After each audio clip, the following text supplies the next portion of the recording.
If we don't understand that process, if we don't understand its function, the ebbs and flows, if we don't understand where it's coming from, why it's there, what its value is, what its purpose is, then we tend to just judge ourselves as got it, lost it, got it, lost it, got it, lost it, right? Or I'm so happy right now and I did something stupid. I'm so happy right now and I did something wrong. But if you understand the process, it's actually a very natural part of integrating all that you've learned. Everything in the universe, explodes and then implodes, expands and then coalesces back into nothingness. And very similarly, since we are inseparable from this universe, since we are inseparable from this existence, this cosmic, glorious celebration of infinity, we too experience those ebbs and flows, those expansions and implosions. So what is its purpose on a very human, spiritual level? What is its purpose? What is the purpose of having those peak experiences of expansion and flow and acceleration, and then suddenly, nothing seems to happen? Or you just don't feel as good, or you wonder where that flow went because you were doing everything right. You were effortlessly riding the waves, and then suddenly it just stopped being there. So you start questioning yourself, perhaps. To this day, I experience those ebbs and flows. And my conclusion is that it is a natural part of the human's way of integrating all the new realizations that it gains on the spiritual path, all the new experiences that it gains. It needs to integrate that. And so those valley experiences, as I prefer to call them, rather than ups and downs, peaks and valleys, those valleys are integration periods. And when you recognize that you're hitting a valley experience, a valley period, as soon as you start recognizing that, you start calming down about it, you start to accept it, you start to see value in it and utilize it effectively rather than judge it or despise it or frustrate yourself about it. So you can just imagine this as an upward line that then dips in a little bit, plateaus, and then it goes up even further than the last peak, and then it dips a little bit again. But the third valley is higher than the first peak, if that makes sense. And I think you've noticed that. Like if you look back upon your life 2 years ago, you would rather have your valley experience today than your peak experience then. At least that's the case for me. And I'm assuming for some of you that's the case too. You wouldn't want to be yourself 2 years ago in your peak experience. Would you really want to go back there? Even if you are experiencing sort of a hibernation period at present, maybe you are in the valley moment right now, even then, would you really want to go back 2 years to your peak experience then? Do you really want to be that person again? Would you really want to be at that stage again? Most likely not, I'm assuming. So this just keeps going up and up and up and up and up. But why doesn't it just go straight up, right? Eager human beings as we are, prone to self-judgment so easily. Why doesn't it just go straight up? Why does it have to make that little dip? I don't want to make that little dip. Let me transcend that little dip. Let me somehow figure out a way to not have that little dip. But again, if you look at anything in nature, anything expands and comes back into its source. And so when you have those peak experiences, they are usually the expansive experiences. They're usually the expansive period of your self-realization. They are the further awakening into more of yourself, more of your truth, more of your essence, more of your authentic self, more of your oneness self, more of your expression itself, your individual self, whatever it may be. There's many types of peak experiences.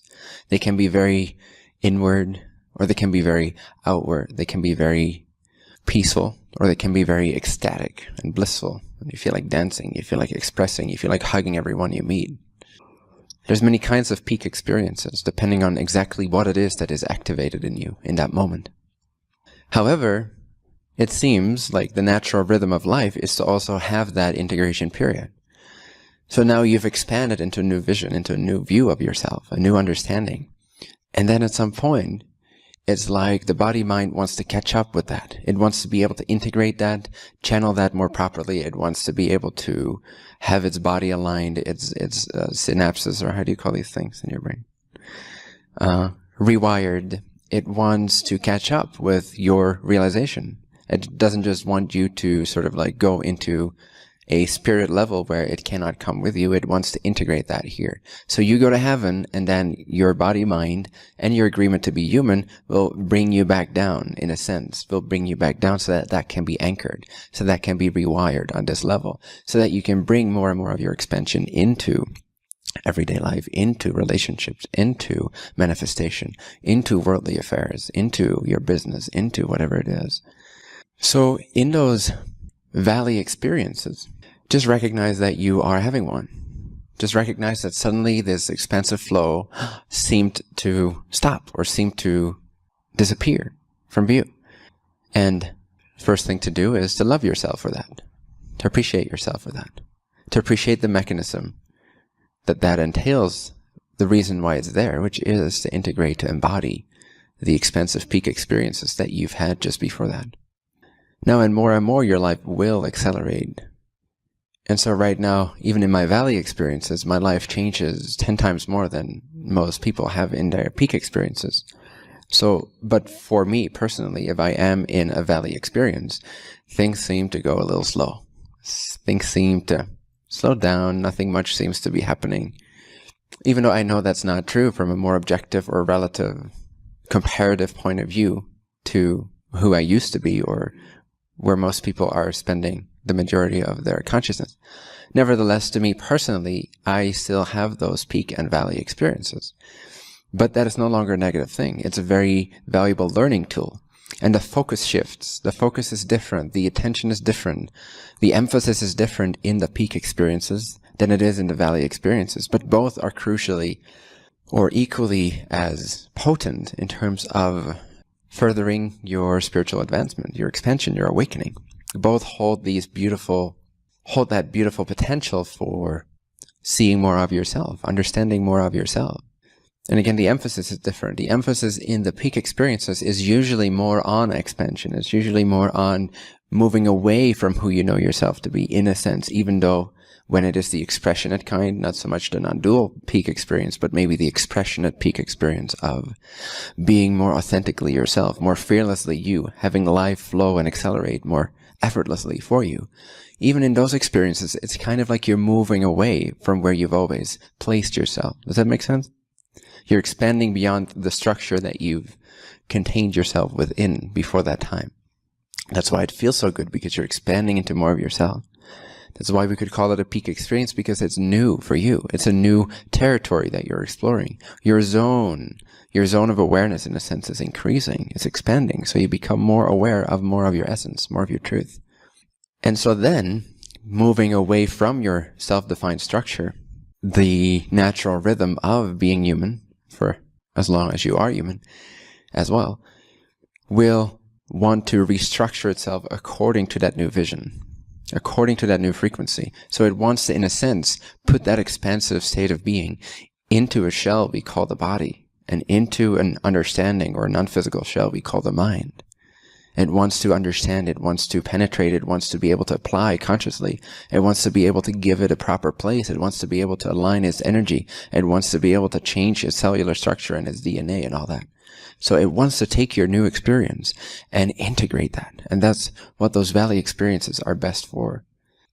And how can you recognize them? Well, you probably already do, but you'll feel more like hibernating. You feel more like, stepping back from life for a moment, resting in your essence, or just not judging yourself. You feel like things are not flowing as well, and you just feel like being around someone that doesn't judge you, which is really just a permission slip or a symbol for you wanting to not judge yourself in that state of being. You just want to be loved. You know the spirits where you just want to be loved. You just want to be taken care of. You just want your mother to be there, or your whatever it is, your daddy or your boyfriend or your girlfriend. Those are symbols for really what you want from yourself. You just want to love yourself in that state. You want to cherish yourself. You want to accept that this expansion is now being integrated, embodied into the structure of the human vehicle, the human instrument, the human conduit. And so all that desires from you is that you hold the space for that you hold that loving, unconditionally loving space for that, and not judge yourself. And as you do that, you will find great acceleration to be possible right away again in that valley experience. Whether that is as physically active as you may have been in your peak experience, or as expressive. Maybe it's not as expressive when you are in that valley experience. Nevertheless, acceleration of a different kind happens.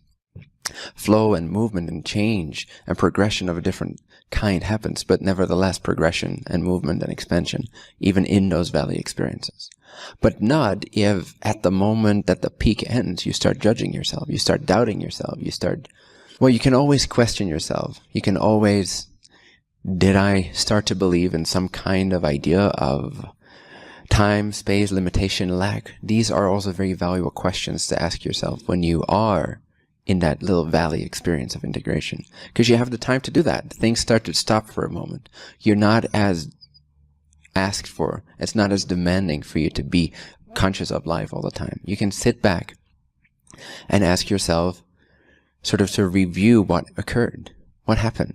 There was this peak experience, there was this flow, and then at any point, was there some kind of barrier that was reached? Like the vibration couldn't go higher than that because there was some kind of doubt that kicked in. There was some kind of lack belief that was aroused. And so it's a great time for contemplation as well.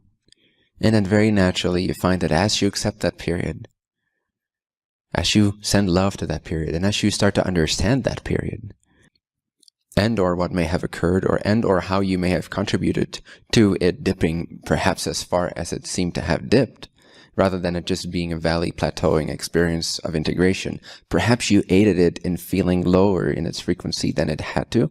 Again, this is not to judge yourself. This is just to gain greater understanding and to be happy with the fact that you did that to yourself. So now that you have now have an opportunity to bring into clarity what exactly occurred. What is your tendency? What do you tend to do when you are expanding as fast as you are? When you are flowing as effortlessly as you are? Do you reach a point of doubt? Do you reach a point of, this is too much bliss? Or this is too insane? This is too crazy? This is too magical? This is lacking structure? This is lacking familiarity? I need to stop right here. Let me stop right here. All right. You can also kind of dictate the peak and valley experiences for yourself. You can open up and intend for or ask for a peak experience. And you can also ask for it to end, or ask for it to stop for a period of time, if you feel like you're having to catch your breath, so to speak. Does all that make sense? So the crucial element of this is the key is to not judge yourself.